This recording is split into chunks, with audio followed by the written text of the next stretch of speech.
Olá, olá, meus amigos. Espero que vocês estejam bem.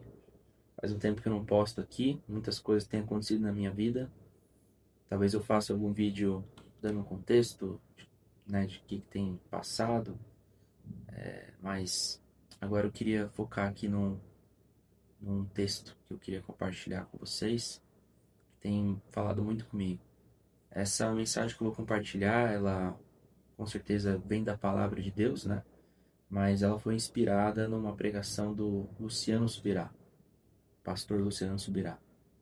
Tá? Então, se alguém vê a semelhança, vem daí mesmo, mas alguns outros pontos que eu refleti bastante sobre, tá bom? E ela acontece em 2 Reis, capítulo 5, muito conhecido, vai contar a história de Naamã, que era um homem oficial, um homem de guerra, um homem importante de um outro reino, porém tinha lepra.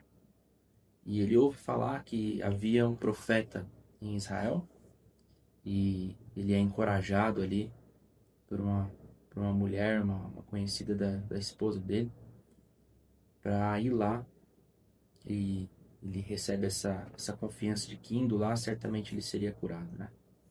E ele vai. Ele era um homem importante, foi com várias carruagens, né? Bastante prata, ouro, né? Vestes ali, e até aí tudo bem. Quando ele chega na porta da casa de Eliseu, que era o profeta de Israel, ele já chega ali, né? Adiantando um pouco o texto, uma certa expectativa no seu coração. E é um pouco disso que eu queria falar, correlacionando com as nossas próprias vidas. Quando ele chega ali, ele já tem uma certa expectativa. Eu estou chutando aqui, supondo, né? Mas ele muito provavelmente tinha uma expectativa de que sairia ali o profeta de Deus com vestes específicas, com um tom de voz específico e falando alto e tendo ali sinais de milagre, e ele falaria alguma coisa difícil de ser feito e aconteceria o milagre, ele seria curado da lepra. Mas acontece algo bem contrário disso. Na verdade, Eliseu nem sai para recebê-lo, mas envia um mensageiro, né, para ir lá dar essa mensagem. E a mensagem era que Naamã deveria se banhar ou lavar-se 7 vezes no Rio Jordão. E fazendo isso, sua pele seria restaurada e ele seria purificado. E essa direção simples, né, de como ser curado não agradou a Naamã. E aí o que acontece é o seguinte, né, a expectativa de Naamã em relação ao milagre era uma e o processo de cura era outro. E não bateu. Então esse rompimento de expectativa causou uma frustração. O texto até diz no versículo 11 que Naamã ficou indignado, né? Ele fala no versículo 11: eu estava certo que ele sairia para me receber, invocaria em pé o nome do Senhor, moveria a mão sobre o lugar afetado e me curaria da lepra. E aí ele compara, né? Não são os rios de tal lugar melhor do que todas as águas de Israel? Será que eu não poderia ter me lavado em outro lugar? Então o que ele está dizendo? Ele relata que ele tinha uma expectativa que não foi encontrada, e ele sugere um processo melhor de cura, um processo mais difícil, um processo mais assertivo. Né? E o texto fala que ele deu meia volta, foi embora dali furioso, e os seus servos foram atrás dele. Né? E aí ele deveria agradecer muito esse servo que chama ele e fala assim, né? Meu pai, se o profeta tivesse pedido alguma coisa difícil, o Senhor não faria isso? Muito mais quando ele vai e diz, lave-se e seja purificado. Você já está aqui, né? Ele tá dizendo aqui, você já está aqui, você veio até aqui. Foi uma coisa simples que ele pediu para você fazer, né? Se fosse difícil, você teria feito com todo vigor. Mas por ser simples, você vai virar as costas e ir embora, né? E o texto continua, eles vão de fato ao Jordão, ele mergulha 7 vezes e realmente acontece como o profeta Eliseu ali disse. Ele é purificado, curado da lepra, e o texto continua a história. Mas aqui encerra o ponto que eu queria ler e compartilhar. Muitas vezes a gente se pega né, nesse processo de buscar a Deus, de entender as coisas de Deus, e fica um certo misticismo, uma coisa mística. A gente espera um sentimento, né? Vou orar, vou ler a Bíblia aqui. Você fica numa expectativa, você cria uma expectativa de um poder, de uma glória, de algo precisa acontecer para que de fato eu tenha o sinal de que agora eu estou buscando a Deus, né?